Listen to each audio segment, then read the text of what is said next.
मैं एक और उपाय आप लोगों को बता देता हूँ संतान प्राप्ति से संबंधित। और ये उपाय मतलब सभी लोग कर सकते हैं, और जिन्हें विशेष रूप से पुत्र रत्न की प्राप्ति चाहिए तो ये उपाय मतलब वो ज़्यादा कर सकते हैं। उपाय हमारा ये है कि हमें मंगलवार का व्रत रखना है, और मंगलवार का व्रत हमें 8 मंगलवार रखना है। और ये जो कोई भी महीना हो उसमें का जो शुक्ल पक्ष आए, और शुक्ल पक्ष में जो पहला मंगलवार हमारा पड़े उसमें मतलब ये मंगलवार का व्रत रखें। और उसके बाद आप एक जो हम कहते हैं कि एक स्वच्छता का हम ध्यान रखते हैं, और हर और चीज़ पे पाबंदी रखें जो हमें नहीं करना चाहिए। यानी कि हमें उस दिन भोजन भी नहीं करना है, और एक टाइम हम कर सकते हैं वैसे भोजन, और सिंपल तरीके से हमें रहना है, न किसी को कुछ बोलना है, उल्टा सीधा किसी को नहीं बोलना है, प्यार से सबसे बात करना है। और सुबह सुबह जब हम उठें तो अपने आप को शुद्ध करें। शुद्ध करने के बाद हम क्या करें कि एक लाल वस्त्र हम पहने, और लाल वस्त्र पहने, और उसके बाद हनुमान मंदिर जाएं।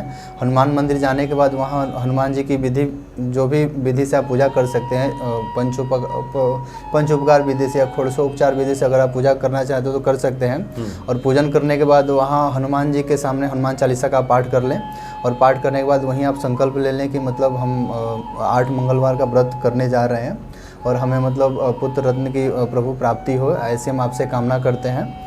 तो निश्चित है कि आपके इस व्रत से हनुमान जी जरूर प्रसन्न होंगे, और यथाशीघ्र आपको पुत्र रत्न की प्राप्ति कराएंगे। जी तो ये बढ़िया उपाय है, ये भी भक्त करें और निश्चित तौर पे संतान की प्राप्ति होगी आपके घर में। जी, और मैं 1-2 और उपाय बता देता हूँ अलग अलग तरीके के लिए। जैसे किसी का बच्चा है वो काफ़ी रोता है, वो कहते हैं कि नज़र लग गई हो या किसी और प्रकार की उसको परेशानी हो, चिड़चिड़ापन वो महसूस करता हो, तो आपको ये करना है कि आप मतलब जैसे लड़का ज़्यादा ज़िद्दी हो गया हो और बार बार ज़मीन पे लौट के रो रहा हो, हर प्रकार से मतलब परेशान हो और घर वालों को परेशान कर रहा हो, तो आपको क्या करना है कि आपको हनुमान जी को सिंदूर एवं चमेली का तेल चढ़ाना है। जैसे आप सिंदूर और चमेली का तेल ले लीजिए और हनुमान मंदिर जाके उनको चढ़ाइए। और उसके बाद इसको हम एक चोला चढ़ाना भी बोलते हैं, आप मतलब वो कर सकते हैं। और जब हम चोला अपना चढ़ा लें तो उनके पैर का जो दाहिने पैर का जो सिंदूर है अपने बच्चे के माथे पर लगाएं। यानी कि जो दाहिना पैर का सिंदूर होगा वो बच्चे के माथे पर लगा दें, तो इससे हमें उम्मीद है कि मतलब जो बच्चा हमारा रो रहा है वो उसके रोने में कमी आ जाएगी।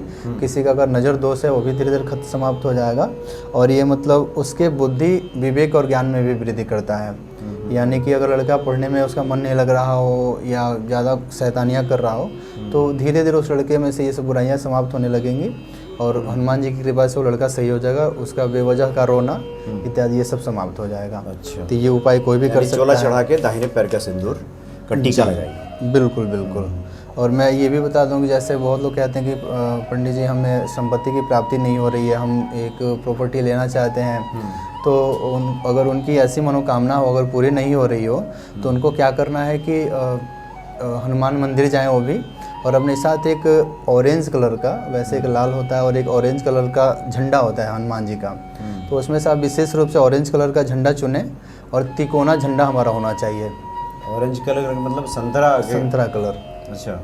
और तिकोना झंडा होना चाहिए, वो लेके जाना है, हनुमान मंदिर में जाना है, और वहाँ जाके हनुमान जी के पास या हनुमान जी के मंदिर के किसी छत के ऊपर कोने में आपको झंडा लगा देना है, और लगा के झंडा हनुमान जी के आगे आके आपको प्रार्थना करना, हनुमान चालीसा का पाठ करना है। तो निश्चित है कि आपकी जो मनोकामना है, यानी कि संपत्ति से संबंधित जो भी आपकी मनोकामना है, यथाशीघ्र हनुमान जी पूरा करेंगे आपकी।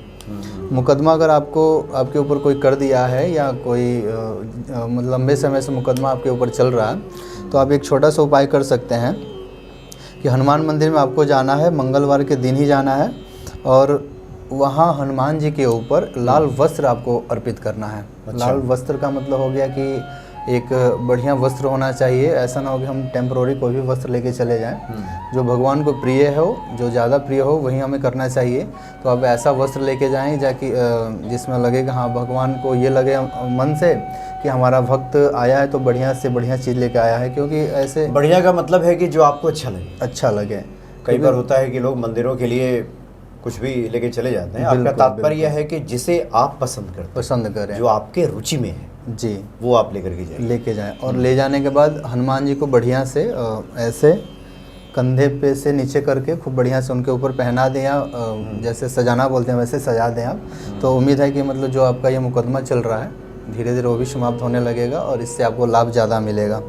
धन की अगर कमी हो रही हो आपको, जैसे हम कह रहे हैं कि हमारा कहीं से इनकम रुक गया हो, मतलब धन की परेशानी हो रही हो, ज़्यादा अड़चने आ रही हो, तो आपको क्या करना है कि मंगलवार के दिन ही, शुक्ल पक्ष का मंगलवार होना चाहिए, उसमें आपको क्या करना है कि एक तुलसी का माला आप ले सकते हैं जो 108 मनके की होती है।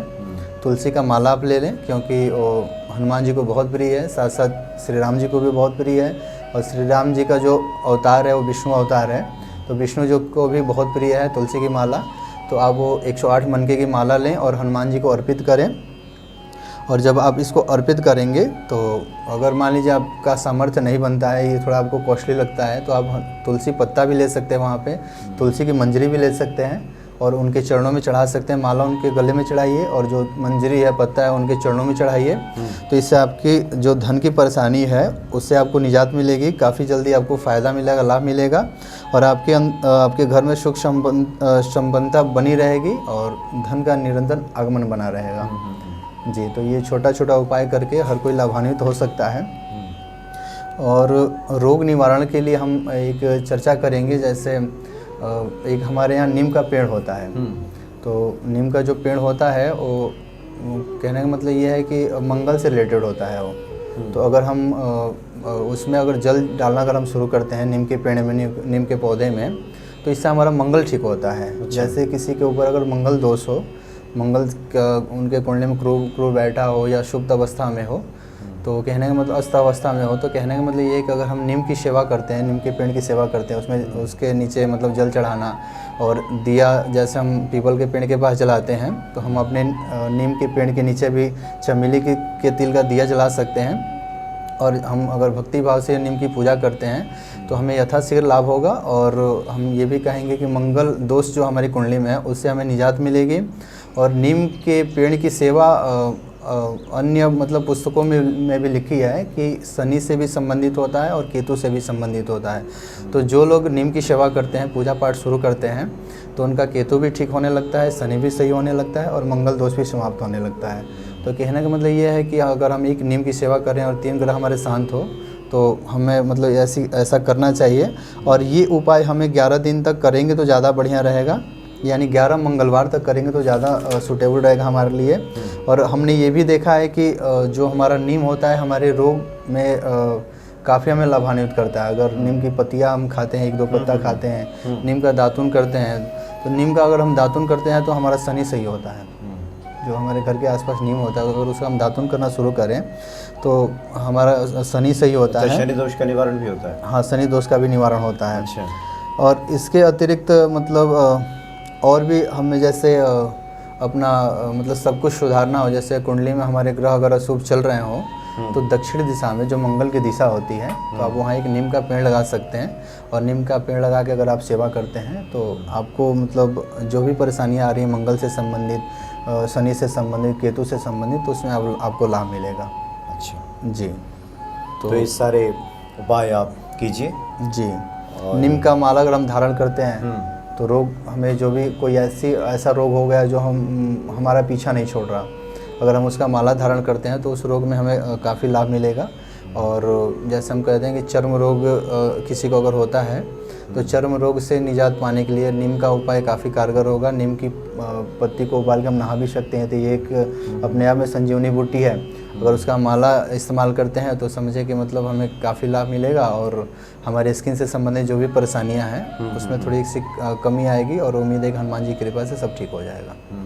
जी, तो विशेष यही सब बातें हैं। और किसी के ऊपर कर्ज ज़्यादा हो गया, जैसे हमें कॉल बहुत सारे आते हैं कि हमारे ऊपर कर्ज ज़्यादा हो गया है। बहुत सारे ऐसे जातक होते हैं जो कहते हैं कि हम 7 दिन से हनुमान चालीसा कर रहे हैं लेकिन हमारा कर्ज नहीं उतर रहा। तो मैं ऐसे व्यक्तियों को बताना चाहता हूं कि छोटा छोटा उपाय तो आप करें लेकिन एक लंबे समय के लिए करें। कृपा हनुमान जी की मिनट में बन सकती है, 1 दिन में बन सकती है, 1 साल लग सकते हैं और काम नहीं भी बन सकता है, ये भी हो सकता है। वो हमारे कर्म के ऊपर निर्भर करता है।